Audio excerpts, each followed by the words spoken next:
What is happening? Welcome everybody to episode 297 of Expert Mentors Live, and we've got a good one in store for today. We've got the one and only Miss Renee Velasquez back in the house. Welcome, Renee. Thank you. Thank you for having me again. I appreciate it. Yes, and I've got my my lovely bracelet on every day. So I always have my on, and I did not put it on today. I'm so bummed. I always have it. I had it on yesterday. So for those of you listening in, Renee's daughter has a bracelet business, and our quarterly strategic mastermind, the kitchen table. Renee had made the post, and I'm like, you think she can turn that around? She turned it around like in a day, and ended up kind of going with our theme, which was the man in the arena theme for kitchen table this past quarter. So Renee, I am really excited to dive into today's topic. I know it was interesting. I was having a conversation yesterday with a gentleman, and we were talking about, we know emotion and then justify with logic. And it just really feels like the market conditions we're in is it's all emotion, right? Mm-hmm.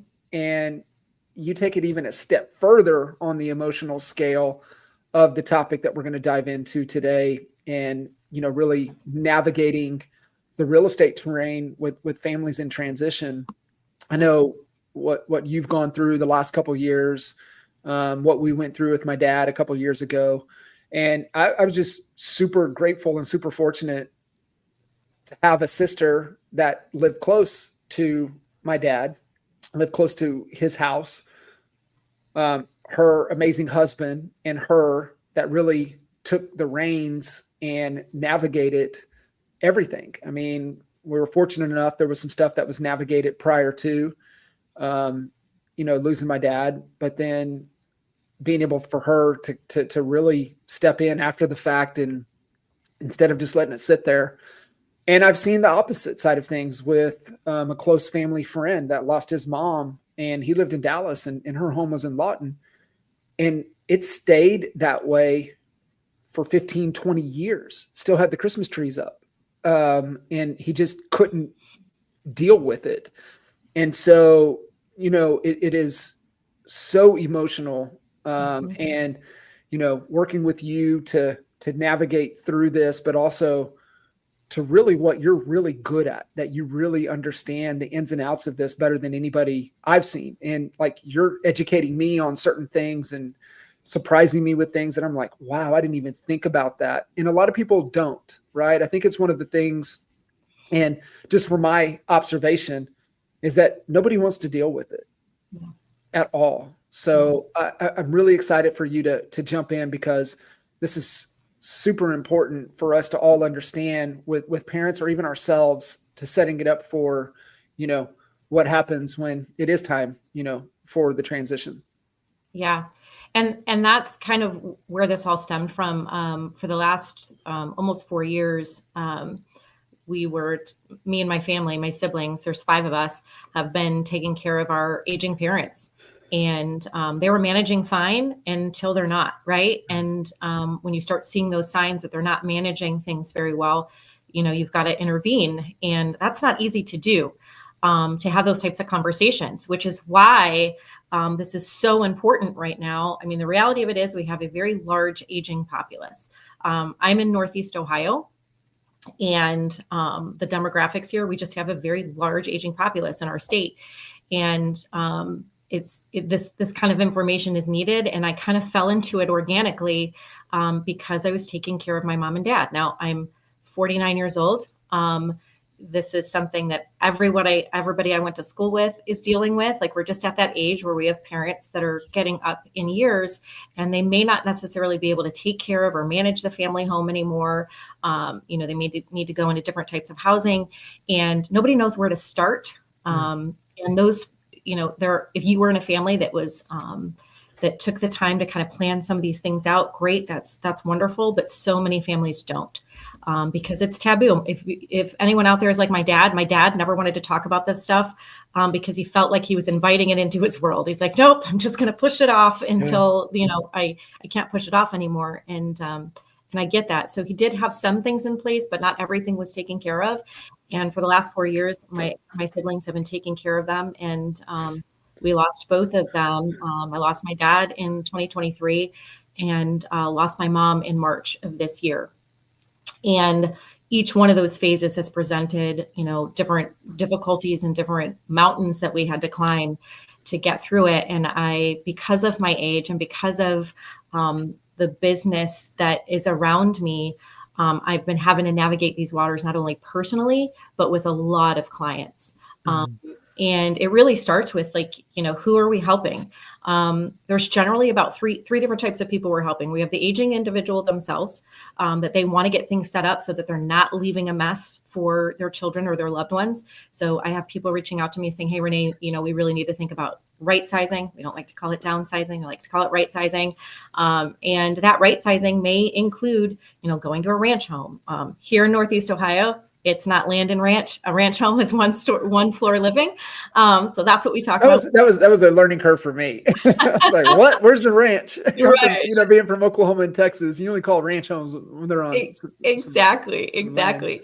So it's one floor living, is the laundry room on the first floor. Do we have access to everything? Do we not have to navigate stairs? Are they going to a condo? What does that look like? So we've got the person that is looking at, get these things set up for themselves. Then we have the family members. We have the children of the aging parents that they see the writing on the wall and they're like, hey, mom, dad, we need to get some things in order to make sure that this isn't forced upon us. Like we want to be able to make the decisions ourselves and not have this forced upon us. And then you have the third person, and that's the person left holding the bag. That's, hey, nothing was planned. Nothing was in place. Our loved one has passed on. And now we're having to navigate what to do with all of their possessions, including their home.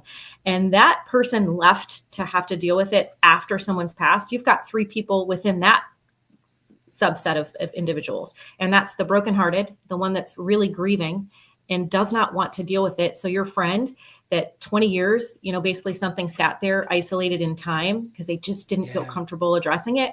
That's a reality. It's really difficult for people to separate from the emotion part of that and having to get through it. It's super emotional. Then you've got the person that's really kind of ticked off, like disgruntled. Maybe they were estranged from their family and don't want any part of having to deal with all of this. And they're forced to because they're the next in line to have to deal with it. And then you've got that third person that I kind of refer to as the disinterested party. And that's like your attorneys and things like that maybe there is no family. And the attorney's just, trying to get through the estate portion of it. So that's really where it starts. Do you see a mix? I mean, is one, subset of that you see more frequent than the others? Yeah. It's the children of the aging family, the aging parents, because the parents haven't put things in place. And it's not because they're not trying to hand, something, this big stressor to their kids. They just don't necessarily know any better. They know that there's the house and they just assume because, maybe they had a will drafted years and years ago. They just assume that because they have a will, that's going to take care of everything for them. And it doesn't, especially when it comes to real estate. A will just pretty much expresses the intentions of what someone wants to happen with their possessions. It doesn't necessarily give anyone the legal right to do what they need to do. So for instance, in a home sale, a will may say, yes, I want my house to go to my children, but there's some legal documents that need to be filed to ensure that happens and that you can avoid probate. If that will is the only thing that exists and there's no legal documents that say upon death, this transfers into my children's names, that home needs to go through probate, which adds a whole nother litany of issues and problems and stressors for the person that has to go through this. So that is generally the most common individuals that I'm dealing with on a regular basis is the family members trying to navigate through this. And unfortunately, it's usually after the fact, after mom and dad have passed. Yeah. So. It's, you're spot on there in that, I think too, what you said earlier, right? They want to kind of avoid it, right? They don't want to have to deal with it out of sight, out of mind. Maybe that's, kind of the generation, and my dad was the same way. Like he would never go to the doctor. He's just like, I just don't want to, I don't want to care. I don't want to hear what they have to say. Yeah. And you know, and until it happens, and it happens fast, right? You know, like, you know, my dad, you know, stepped off the curb, landed on his knee, broke his hip, and, you know, a year later he was gone. And so it can go so fast. But what you just said, my dad had the will and things in place, but still had to go through probate because it was missing some of those legal documents that need to be there. Yeah. And that's another thing that, you know, that generation didn't necessarily talk about their income, their assets. It was a very private thing. You know, we go on social media and everybody's flashing what they have right now. Right. Yeah. Back in the day, that wasn't something that you did. Nobody knew, you know, if your house was paid off or not. Like we weren't having big paid off my mortgage parties kind of thing, right? You just they painted their door red to let everybody know that their house was paid off. That's what they did. That's where the red door came from. Little tidbit for you. Interesting. Did not know that. They painted the door red to signify that their house was paid off. But at any rate, that was a taboo subject. You didn't talk about finances with your kids. Right. And I think now it's way more acceptable to, you know, hell, we're going on social and saying, hey, this was my income this year. I mean, agents do it. They get on Facebook and they're like, sold, you know, $11 million gajillion dollars worth of real estate. Like, yeah, no other industry does that. Right. Yeah. So it was a taboo subject. And people thought, okay, I need to have a will. That's what they were told is you need to have a will. And then that was it. And then you have that family member that said, no, I know that there's other things I need to do. And they might go talk to a trust attorney and they'll go through all the things to protect all their assets and their wealth and all of that. And then it gets to the point where they're like, okay, well, this is what it's going to cost to put this trust together. And then all of a sudden everybody goes, whoa, wait a minute. That's a lot of money. Like maybe I don't need to do this. And then they don't. And then we end up in the situation that many, many people are in. And that's where everything has to go through probate. And unfortunately, probate is not an inexpensive situation. Probate attorneys charge different ways. They can charge a flat fee. A probate attorney can charge a flat fee to get you from the beginning of probate through probate to determine, hey, is the will that's in place, is this the right one? Or is there someone out there that could come up and say, hey, no. That will was from 1989. I have a will that was put together in 2001. So my will that I have that these people signed supersedes that one that was written in 1989. That's why probate exists. They need to give the time to allow anyone else to show up with any legal documents that may be out there stating that, hey, those intentions are old. These are the most recent. And so that could be a flat fee. That probate attorney can charge a percentage of the estate. So you've got that house sale. Yeah, the probate attorney is going to get a percentage of that house sale. And the majority of people's wealth in the United States is in equity of their personal home. Right. That's where the majority of their wealth sits. Yeah. So you look at, you know, how hard our parents, our loved ones worked to just maintain that home. And, you know, some of our parents have been in their home 40, 50 years. And that's all of their wealth is tied up in that. The house is paid off. It's increased in value. They may not have any other dollars to speak of, but there's a bunch of money left in this house. And then you got to go through probate and give a percentage of it to a probate attorney. When if we just had one little document in place, we could have avoided that. Yeah. We were fortunate, you know, my dad's, you know, one of his closest friends, attorney, right? So he handled everything for us, you know, for the family. So we were super fortunate in that regard and not having to, and think about it, right? Like how many people like truly have those deep relationships with these type of people anymore? Like I don't, right? Like we did when we were in Lawton and running the brokerage and doing a lot of deals, we start to navigate those relationships. But like even thinking about like as you're going through it right now, I'm just like checking. I'm like, dang, I don't even know who I would turn to right now if I had to start to put all of this together. And that's another piece of this. Not to jump around, but you know, who do these people need? Like, so you've got estate attorneys. Though estate attorneys are great. And by the way, I just want to put out there, I'm not an attorney. I'm a real estate agent that helps a lot of people with their transition for aging loved ones, that I'm not an attorney. But you have estate planning attorneys, and their job is to kind of put all this stuff together and navigate this for you in the pre-planning stage. So before anything catastrophic happens. So that could be the individual doing it for themselves, or it could be the family member saying, we see the writing on the wall, we need to sit down with an estate planning attorney and get this taken care of. Now, that estate planning attorney, they could potentially just focus on the planning part. Some estate planning attorneys will also get you through probate, but some of them specialize. So what we found here is that, unfortunately, you've got some estate planning attorneys that will go ahead and prepare the will. They'll go ahead and prepare powers of attorney for people that, like, hey, if mom and dad do become incapacitated and cannot make decisions for themselves, we need to have powers of attorney in place so that we can speak and do on their behalf. So medical powers of attorney, durable powers of attorney, financial powers of attorney, they'll draft all those things. But the piece that was missing is that some of these estate planning attorneys that you're trusting to get you through this and make sure all the T's are, crossed and I's are dotted, they're not filing certain documents like something called a transfer on death affidavit. So a transfer on death affidavit is something that's filed with the county in which the property, the home, is located. And it's filed that says, upon my death, this property will transfer into whoever's name. And a piece that these estate planning attorneys were missing is they weren't filing that because they knew that if we just had the will and we had the powers of attorney end when somebody passes away. They're done. So you may have rights to speak for your loved one during life, but the moment they pass, that power of attorney ceases. And now you need a different authority put in place to allow you to take care of the estate. So the loved one would pass, they would have a will, they would have their powers of attorney. Power of attorney now ends. The will gives the intentions of what the loved one wanted to do. And that may say that we want the house to transfer into my children's names. But because that transfer on death affidavit wasn't filed, that house now has to go through probate. And those estate attorneys know that.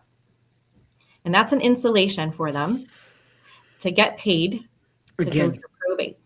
Yep.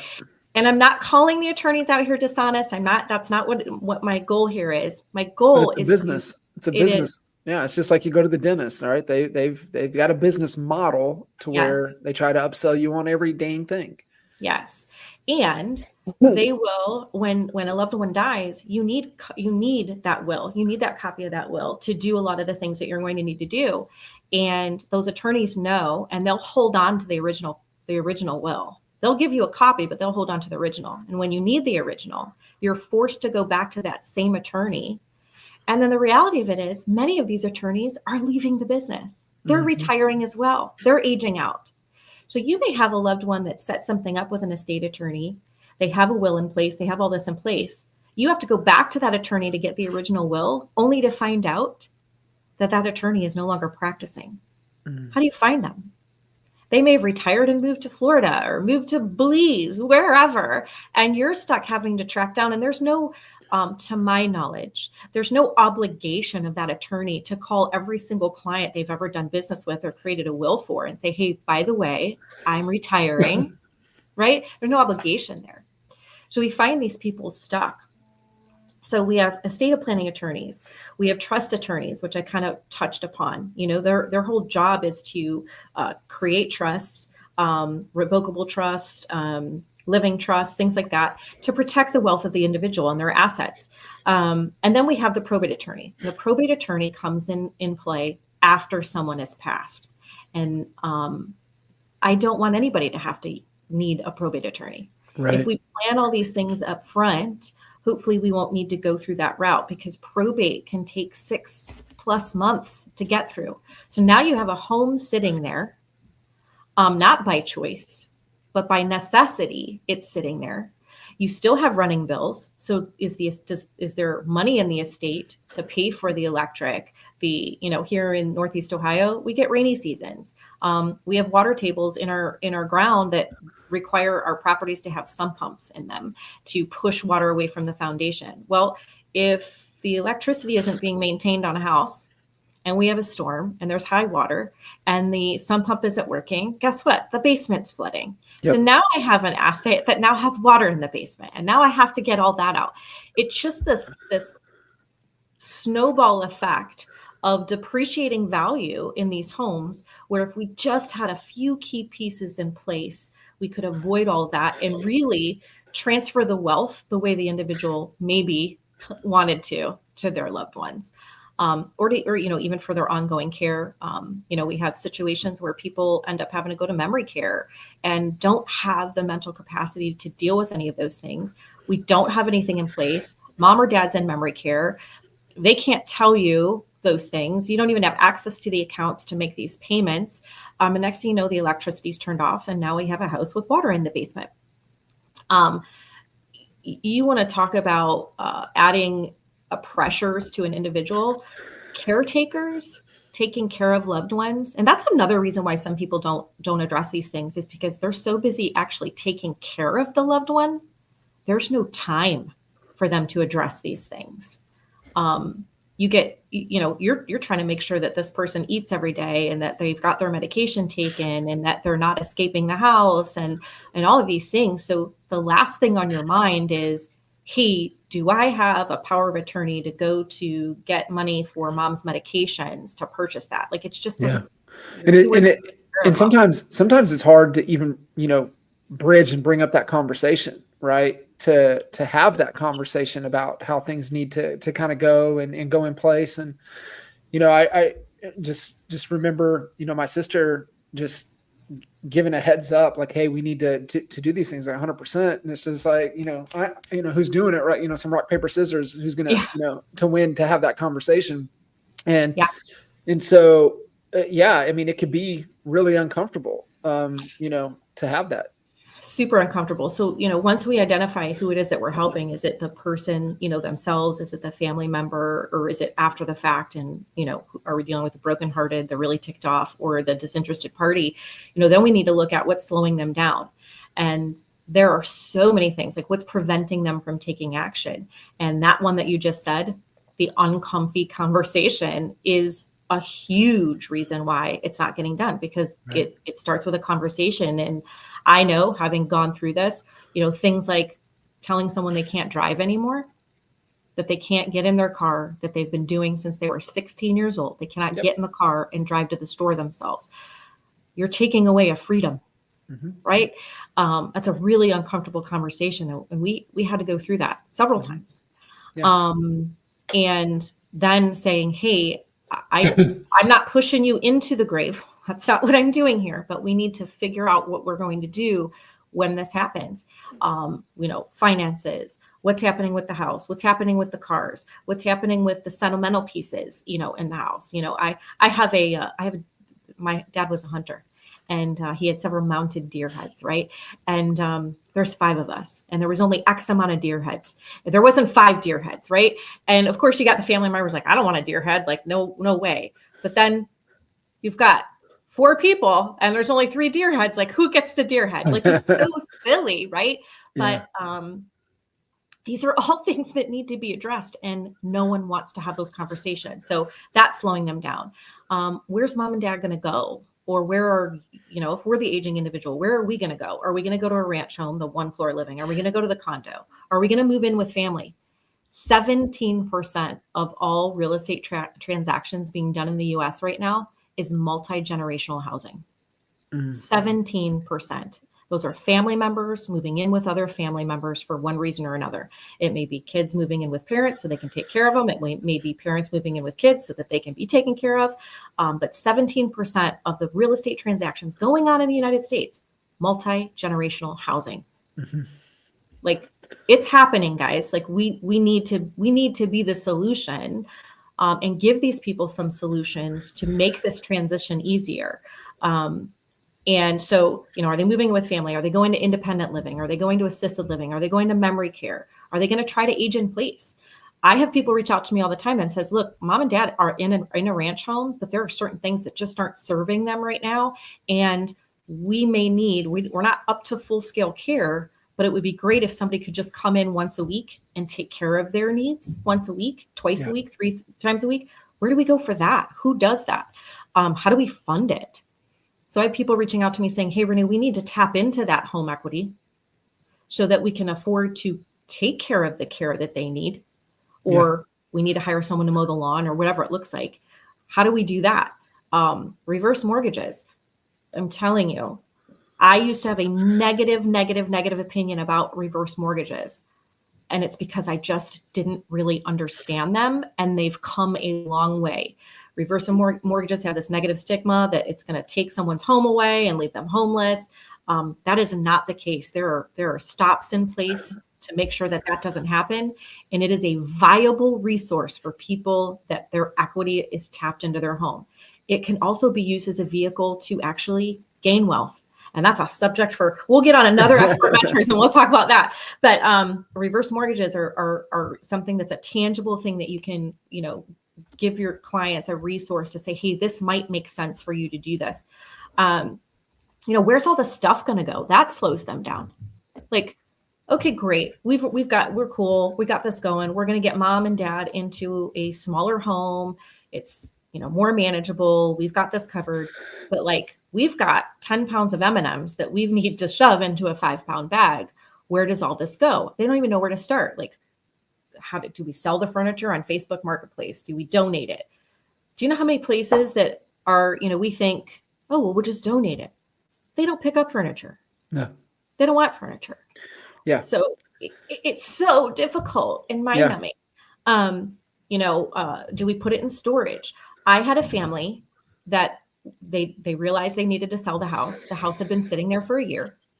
And they finally decided, you know what, this is ridiculous. We're paying property taxes. We're paying utility bills. We're draining the estate for carrying costs. And we need to make this change. But they could not bring themselves to go through the items. Yeah. I'm like, I get it.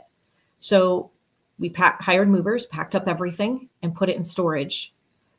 But putting it in storage was less expensive than maintaining the entire home for insurances, taxes, all of those things. It made financial sense for them to go into storage and to deal with the sentimental piece of it at a later date, but they were still be able to get out from under the carrying costs of the home. So does it go into storage? Do you sell? Do you donate? Do you throw it away? If you're throwing it away, am I loading garbage bags in my car? Is there a dumpster service? Where, all of those things. Finances is another thing that slows them down. Hey, I don't even know what I can get for this house to even think about moving into another situation. What does that look like? Am I going to have to do costly repairs to my home to get it ready for market? Will anybody buy it as is? As a real estate agent, when I go to someone's home and we're talking about how we net the most amount of money, I'm going to give them all the things they need to do to net the most amount of money. That's not always the goal, is to net the most amount of money. It may be ease of the transaction. And I immediately, it's always in the back of my mind, and I generally never end up getting there. And now I'm forcing myself to get there, is that there are individuals out there that will buy a house full of stuff. It does not have to all be cleared out. Is it ideal to have it all cleared out? Sure. But if you're in a financial situation where that's just not possible, somebody might buy it. They'll buy it all, right? It's just how you package and put it together. That's a real solution for sure. It is. And it's a solution that I myself wasn't getting to, but now, being immersed in it, I'm like, clearly there are investors and it doesn't even have to be an investor. People immediately think, oh, it's going to be a lowball investor. No, there are all kinds of people. Think about how hard it is to buy a house in the market right now. It might be a little easier now, market shifting a bit, but there are pockets where you're, multiple offers and writing over asking. Challenged properties are more, people are more open to challenged properties now than they ever have been, I believe. So there might be somebody to buy a house full of stuff and like it, and like that they get to go through this stuff, so that you don't have to. So a bunch of stuff slowing people down. And as a realtor, I feel it is my duty to fill the gaps with these solutions for individuals so that it's not so overwhelming, so that they're not so taxed. Myself and my 4 siblings immersed in caretaking. We were 24/7 caretakers. So we were living with we were going there 4 times a day when my mom and dad were still living in their home. And then when my dad passed, there was no way my mother could take care of herself. So we went into 24/7 care. And it was all consuming. And it took a huge toll on our lives personally. My career as a real estate agent, I had to pull back. And John, we've worked through all of that. It kind of ceased a lot of things. Mm-hmm. And now coming up out of it, I'm like, wow, there is such a need for all of this information. And if I had a playbook that I could look at and say, these are some of the obstacles that are going to be in front of me, I would have been more prepared. Nobody prepares you fully for what you're about to go into, but I definitely would have had some resources to tap into and say, hey, let's look into this. We were kind of left with this, hey, this is what's going on, and kind of sink or swim kind of thing. And as siblings, one person would start sinking and the other person would have to show up, right? And it went through all of us at some point in time, having to navigate those waters. So just a huge need for this information to be put in place. Another thing, can you even sell? We talked about probate. We talked about this transfer and death affidavit. I found in my business practice where back in the day, husbands and wives were not on the deed. They weren't on the purchase.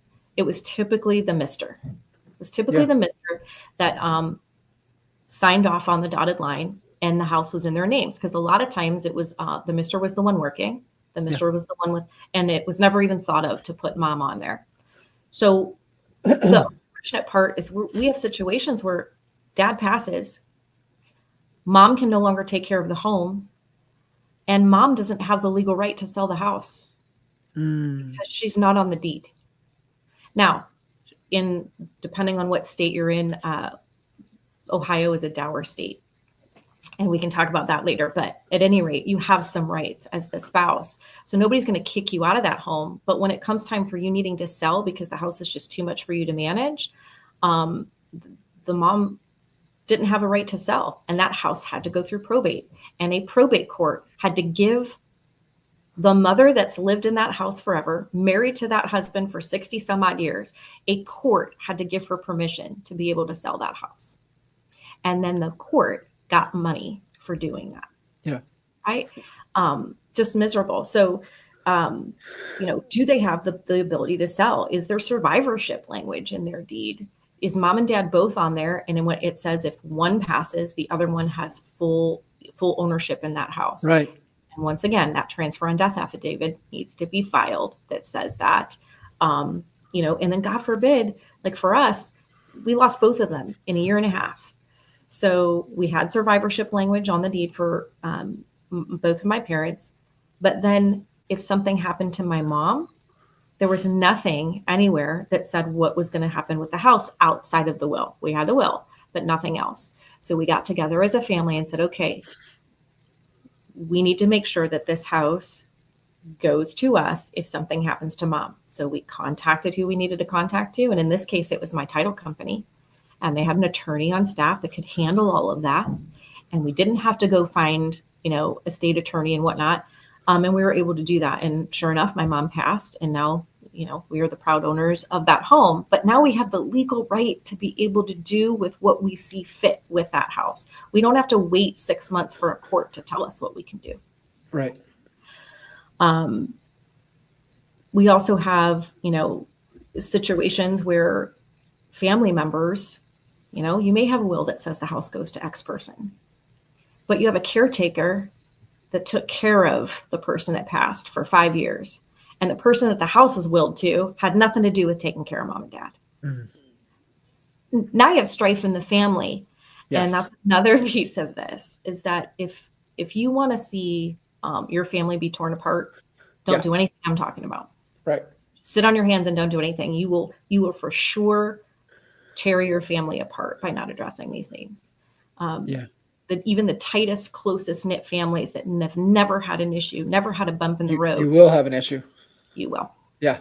You dang sure will. Right. You And, absolutely will. I think it takes, obviously somebody that can kind of lead and navigate through that is so critical. Renee, as a real estate agent and encountering this, what are, what should real estate agents do when they walk into a situation like this? Like what's the assessment, the intel, the discovery time? How should agents, when they walk into a situation like this, how should they handle it? Yeah. Who has ownership? It's a very first thing you need to look at is who owns this home, because oftentimes we're called by someone who does not have a legal interest in that home. And as real estate agents, we can only sign listing agreements with the people that have the right to do that. So we need to figure out where ownership is. Okay. Once we figure out where ownership is, we then have to ask the questions like, is there survivorship language in the deed? Like, what is your goal?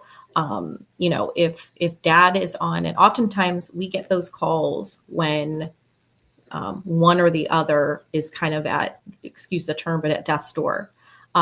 So they're trying to pre-plan, but pre-plan in a very short window. So then the question becomes, hey, is there anything in place that allows this to transfer to mom or to dad? Is there survivorship language there? And then we cannot practice law. We're real estate agents. So we need to have some relationships with some attorneys that you like and trust, much like everybody does business with us, know, like, and trust, that will help them navigate through the things that you legally should not be helping them navigate through. And that could be achieved through your title companies. If you're a title company state, if you're an attorney state, you can start with building those relationships there. Like, hey, who do you guys work with to handle these types of things? And then what's the goal? When you're walking into that, many people are like, well, we just need to sell the house.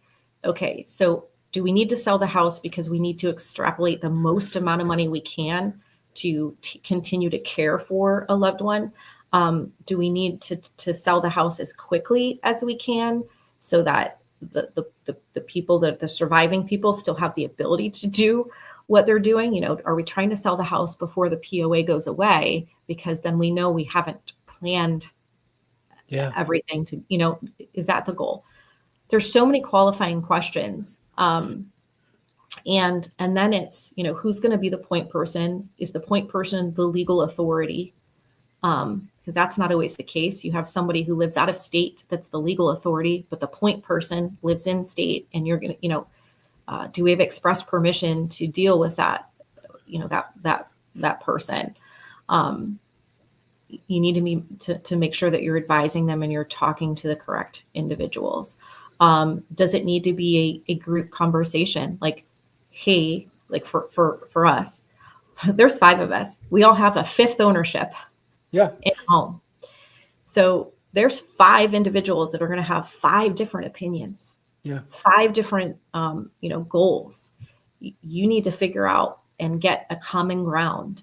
And try to keep that common ground. So as a real estate agent, you need to ask, how many people am I dealing with? Do I have contact information for all of them? And can we get on a group situation? Because having one-on-one conversations with each one of those 5, I will tell you that game of telephone is a dangerous game. Yep. Everyone will have their own interpretation, even though you've said it.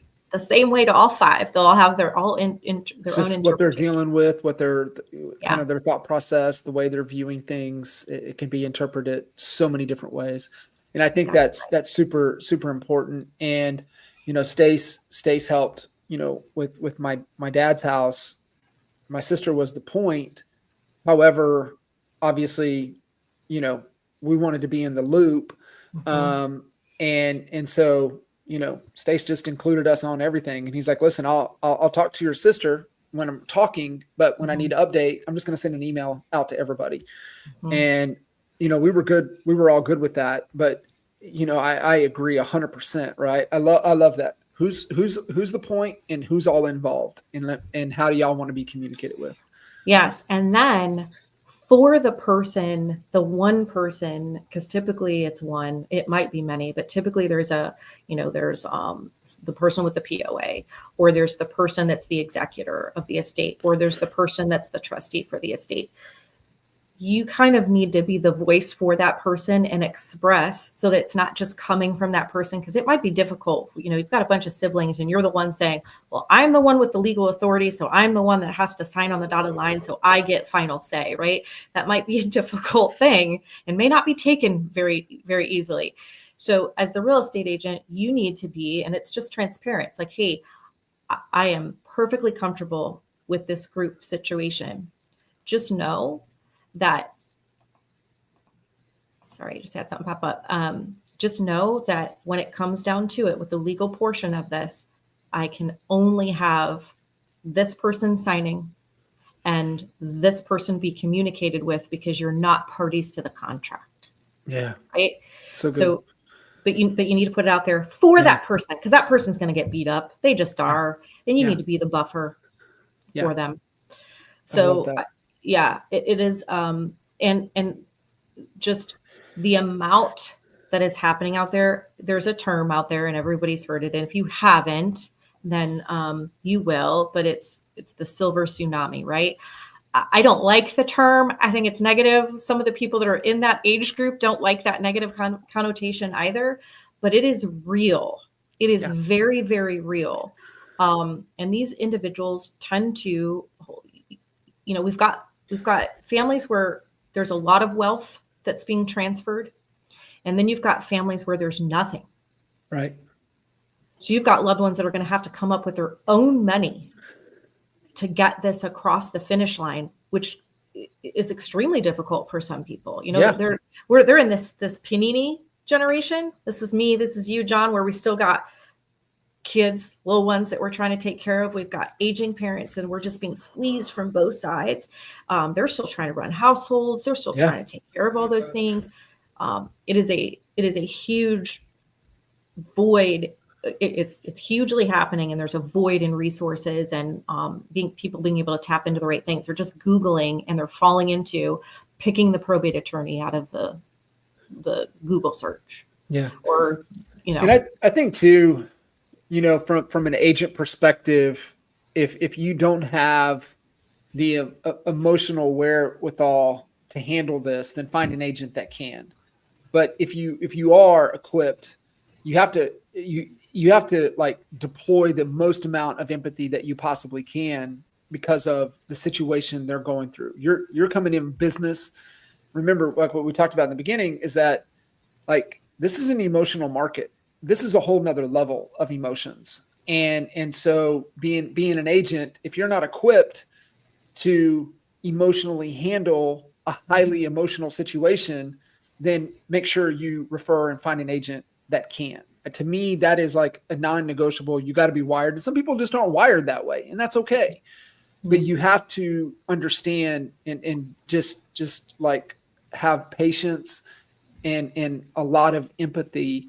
But you also have to lead the situation, because like you said, there are some that become paralyzed with the situation because they don't know how to deal with it or process it. So you do have to have a level of leadership to lead through this. And, like even for me, thank goodness for Stace and how he leads and navigates. Right. And so I had to remind, the family a couple of times. I'm like, listen, there's nobody better to handle this situation than him. Like, let him do his job. And he did his job, like he always does. And so, and he can also, have the empathy there as well. So that would be my recommendation. And I mean, you're the best at this, and this is why you're talking about this. And, I really believe that if you're not equipped, don't try to go into it, get some help, get somebody to ride and maybe co-list it with you to help navigate through it. Because I mean, there's times when I'm sure you wish you had somebody to help you kind of even navigate the situation as well. And 100%. And look, that doesn't necessarily mean that it can't be transactional. You know, we've got transactional agents, we've got relational agents. It doesn't mean that somebody that's a transactional agent can't handle these types of situations, because there are times where it's strictly transactional. You know, you've got that disgruntled person and they're just like, I don't care. Like, we need to get this thing sold and we need to get this taken care of. And that's going to fall right in line with that transactional agent. But you're absolutely right. When you enter that situation where you've got somebody who is selling the family home that has 50 years of memories there, and losing that, selling that home is like losing another loved one. Because that's what it's like, guys. These people have so many deep rooted memories in these homes that it's like losing a person when they have to sell it. And we've got people that say, well, maybe we'll buy it. Like, maybe we'll hold on to it. There's a whole navigation through that, and you need to be prepared for those emotions. And those of us who are actively selling real estate, like, great. We've got somebody who's selling a house. They've got to go move into another. There's 2 transactions there. There's, these types of transactions are typically, it's a one situation. We're selling the home because mom and dad are out or gone. It's a one transaction thing. So you're having to build these relationships, and you know that these family members, the way that you treat them is going to be the way for you to build those relationships for life, and be the only go-to person that they ever think of going to for these types of real estate transactions, because you were able to help them navigate one of the hardest times in their lives. We've got people that specialize in divorce situations, people that, specialize in upsizing, right sizing, whatever it is that you do. It comes with you need to have that aptitude to be able to navigate those waters. And I'm telling you, this type of business is very choppy waters. And it can start off great and everybody's on the same page and it's all kumbaya and no, that's fine. My brother can take the point on this. And then all of a sudden something happens in the middle. Yeah. And all of a sudden personalities change a little bit and you start seeing these things come out, and the water gets choppy, and you need to be able to go in there and level out those waters again and be the calm in the storm. It's not always easy. I going through this myself, hugely emotional person. I'm a super high I person. I'm an empath, so I take in everybody's emotions as well. Yeah. And I too was like, wow, is this really something that I want to be doing? And I keep getting pulled into it. And by pulled into it, people continue to reach out, and it's because there's a void. And I now know in my entire being that this is what I need to be doing. This is the people that I need to be helping. And if I can help one person avoid having to go through probate, or one person get their family to a better situation before the worst happens, I'm all in. And that's down to, getting to know the assisted living places in your area. Like, know where they're at, know what they specialize in. Not every assisted living or people call them nursing homes, people call them whatever you want to call them. They don't all have memory care. Do you know how many people are diagnosed with dementia or different forms of dementia in the world? It is rampant. And a lot of the centers, a lot of the places out there do not have memory care. So now you've got somebody with a loved one that has dementia or Alzheimer's or the different types of dementias there. And they're having to take them to a place that's an hour and a half away from where they live, because that is the only place that can service their care. That is a different stressor for that individual. So when they're going through having to sell the home to be able to afford the funds that it's going to take for that person to get the care that they need, they're now, even to visit mom or dad, they're having to travel an hour and a half. When you get them on the phone, there's definitely a different grace that you need to give those individuals because of what they're going through. And you need to understand that you need to show up with that grace on the regular, even if they're a little short, even if they're a little snappy or punchy. You need to figure out how to, rein that in and say, look, I can't even imagine what these people are going through. My goal is to make this easier for them and get to an outcome that allows everybody to live in harmony and be taken care of the way they need to be taken care of. I've watched families be devastated by the financial strain of having to navigate that. Yeah, 100%. And Yeah, it is. It can definitely shift things. I mean, it's already a shift, right? Losing a parent or, somebody in the situation. And yeah, it definitely shifts everything. So, 100% spot on. Renee, you are absolutely amazing. How can somebody get in contact with you to get the information, get the resources, get the things that they need to be able to Sure. navigate these waters? Sure. So I'm on all the social media. I am Renee at the RSVP Group, pretty much everywhere. Renee Velasquez on Facebook. You can call me. My number is 330-321-3339. You can shoot me a text. I obviously there's such a huge need for this, and I'm fielding phone calls on the regular about these things. If it takes me, a day to get back to you, know that I absolutely will. And I mean, my closing thoughts are, again, 17% of all purchases made in the United States are multi-generational housing. And it's because the cost of taking care of an aging loved one is so great that they're moving in with each other. That's the only solution for most. It is. So as real estate agents, you need to know what's available. What kind of multi-generational housing is there? Are there duplexes? Are there this? Are there that? Airbnbs. I own Airbnbs. I've had people stay with me that were on their end journey of life, and they needed to do that in a central location outside of their current living situation. There are so many different avenues to go down this that there are solutions, and you don't need to come up against that brick wall and say, well, we just need to let the house go, because you don't. So call me, text me, email me. My email is Renee at the RSVP Group. But thank you so much for letting me talk about my story and getting this message out, because it is absolutely needed in this marketplace, and people need a resource to turn to, and we need to be able to turn them in the right places and not send them down the dark rabbit trails that this type of situation can cause.